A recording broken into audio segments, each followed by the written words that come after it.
व्रत त्योहार कथा। Subscribe this channel, press the bell icon. जय माता दी। आप सभी का हमारे YouTube चैनल पे बहुत बहुत स्वागत है। आइए आज सुनते हैं अजा एकादशी व्रत की कथा। अजा एकादशी का व्रत यह भाद्रपद माह के कृष्ण पक्ष एकादशी तिथि के दिन अजा एकादशी का व्रत किया जाता है। इसे जया एकादशी के नाम से भी जाना जाता है। अजा एकादशी का व्रत यह महान पुण्यों को प्रदान करने वाला है तथा सभी प्रकार के सुख और समृद्धि को प्रदान करने वाला है। एकादशी व्रत के प्रभाव से मनुष्य के सभी पाप और ताप नष्ट हो जाते हैं और अजा एकादशी व्रत का कथा श्रवण करने मात्र से अश्वमेध यज्ञों के बराबर पुण्य फलों की प्राप्ति होती है। एकादशी का व्रत यह हर माह के कृष्ण पक्ष और शुक्ल पक्ष की एकादशी तिथि के दिन एकादशी का व्रत किया जाता है। एकादशी के व्रत में भगवान विष्णु को प्रसन्न करने के लिए भगवान का पूरे विधि विधान के साथ पूजन करना चाहिए। दिन भर व्रत उपवास रहते हुए भगवान का पूजन करना चाहिए। अगर उपवास ना रह पाए तो एक समय फलाहार ग्रहण करनी चाहिए और पूरे विधि विधान के साथ भगवान का पूजन करना चाहिए, कथा श्रवण करनी चाहिए। इससे भगवान प्रसन्न होकर के मनोवांछित फलों को प्रदान करते हैं। तो आइए सुनते हैं अजा एकादशी व्रत की कथा। तो बोलिए प्रेम से भगवान विष्णु की जय, माता लक्ष्मी की जय। एक समय की बात है कि एक बार अर्जुन ने भगवान श्री कृष्ण से कहा कि हे पुंडरीकाक्ष, मैंने श्रावण शुक्ल एकादशी अर्थात पुत्रदा एकादशी का आपसे वर्णन सुना। अब आप कृपा करके मुझे भाद्रपद माह के कृष्ण पक्ष की एकादशी के विषय में भी बतलाइए। इस एकादशी का क्या नाम है तथा इसके व्रत का क्या विधान है? इसका व्रत करने से किस फल की प्राप्ति होती है? तो श्री कृष्ण कहने लगे कि हे कुंती पुत्र, भाद्रपद माह के कृष्ण पक्ष की एकादशी को अजा एकादशी कहते हैं। इसका व्रत करने से सभी पाप नष्ट हो जाते हैं। इस लोक और परलोक में मदद करने वाली इस एकादशी व्रत के समान संसार में दूसरा कोई व्रत नहीं है। हे अर्जुन, तुम ध्यान पूर्वक एक कथा को सुनो, मैं तुम्हें सुनाता हूँ। पौराणिक काल में भगवान श्री राम के वंश में अयोध्या नगरी में एक चक्रवर्ती राजा हरिश्चंद्र नाम के राजा राज्य किया करते थे। राजा अपनी सत्यनिष्ठा और ईमानदारी के लिए प्रसिद्ध थे। एक बार देवताओं ने इनकी परीक्षा लेने की योजना बनाई। राजा ने स्वप्न में देखा कि ऋषि विश्वामित्र को उन्होंने अपना राजपाट दान कर दिया है। सुबह विश्वामित्र वास्तव में उनके द्वार पर आकर कहने लगे, तुमने स्वप्न में मुझे अपना राज्य दान कर दिया है।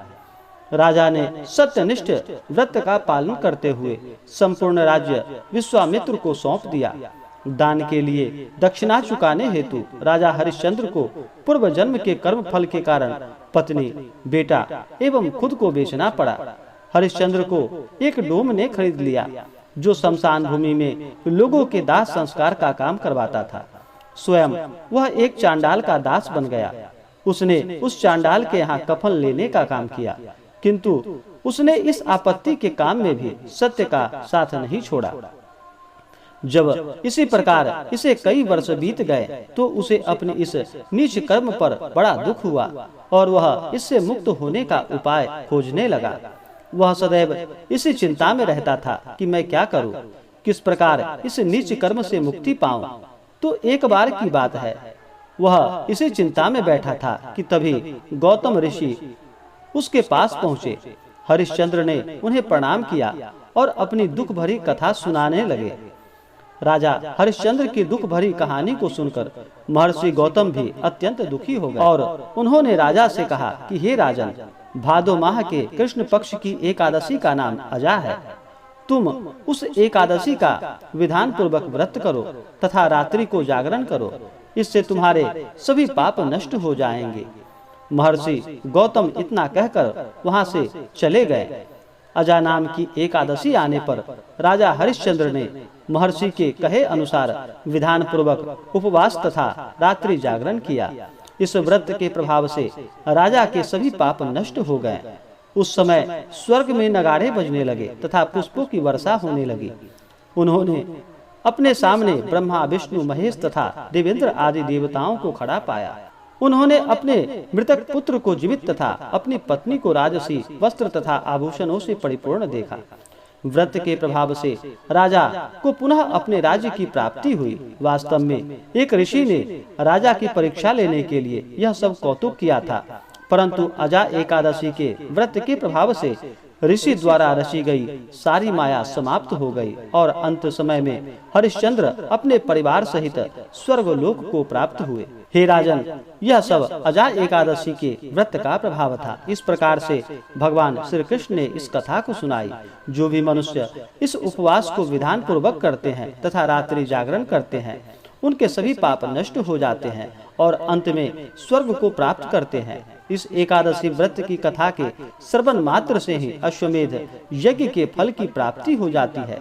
तो बोलिए प्रेम से भगवान विष्णु की जय, माता लक्ष्मी की जय। जो भी जातक एकादशी का व्रत करते हैं, उन्हें चाहिए कि इस दिन नियमों का पालन करना चाहिए। एकादशी के दिन भर व्रत उपवास रहते हुए भगवान का पूजन करना चाहिए। अगर उपवास ना रह पाए तो एक समय फलाहार ग्रहण करनी चाहिए और भगवान का पूरे विधि विधान के साथ पूजन करना चाहिए। व्रती को इस दिन क्रोध बिल्कुल भी नहीं करनी चाहिए। अपने मन में किसी के प्रति ईर्ष्या या द्वेष का भाव नहीं लाना चाहिए। सदा ही धर्म कर्म का कार्य करना चाहिए। इस दिन तामसिक वस्तुओं का सेवन नहीं करना चाहिए। मांस, मदिरा, लहसुन, प्याज आदि का प्रयोग बिल्कुल भी नहीं करना चाहिए। महिलाओं का सदा ही सम्मान करना चाहिए। धर्म कर्म का कार्य करना चाहिए। इस दिन दान करना अनंत गुना पुण्य फलदायक होता है, तो इस दिन दान आदि का कार्य करना चाहिए। सदा ही धर्म कर्म का कार्य करते हुए भगवान का स्मरण पूजन करना चाहिए। इससे भगवान विष्णु प्रसन्न होकर के अपने भक्तों को मनोवांछित फलों को प्रदान करते हैं। एकादशी का व्रत करने वाले को 10वीं की रात्रि से ही इस व्रत के नियमों का पालन करना चाहिए।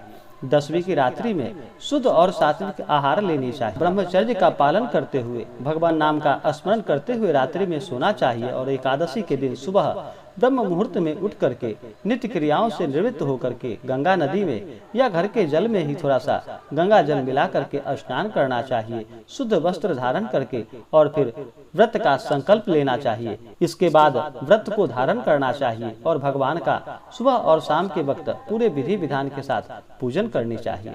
तो आइए जानते हैं अजा एकादशी के शुभ मुहूर्त के बारे में। इस बार अजा एकादशी का व्रत 3 सितंबर 2021 दिन शुक्रवार को किया जा रहा है।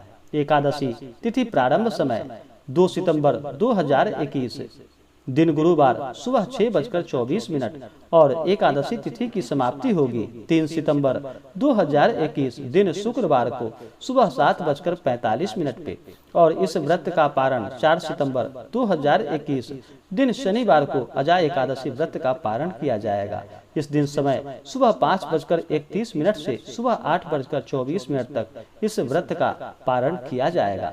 जो भी भक्त सच्ची श्रद्धा के साथ नियम और निष्ठा के साथ अजा एकादशी का व्रत करते हैं, कथा श्रवण करते हैं, उन्हें सभी प्रकार के पुण्य और फलों की प्राप्ति होती है। सभी पाप नष्ट हो जाते हैं और इस व्रत को करने से, कथा श्रवण करने से अश्वमेध यज्ञ के पुण्य फलों की प्राप्ति होती है। तो आशा करता हूँ कि जानकारी आपको अच्छा लगा हो। ऐसे ही जानकारियाँ प्राप्त करने के लिए हमारे इस चैनल को लाल बटन दबा करके सब्सक्राइब करें। साथ में बेल आइकन घंटी को दबाना बिल्कुल भी ना भूलें, ताकि मेरे वीडियो का नोटिफिकेशन आपको समय समय से मिलता रहे। वीडियो को लाइक और अपने दोस्तों में शेयर करें। कमेंट में जय श्री हरि विष्णु जरूर लिखें, ताकि आपकी कुशलता का हमें पता चलता रहे। जय माता दी। धन्यवाद।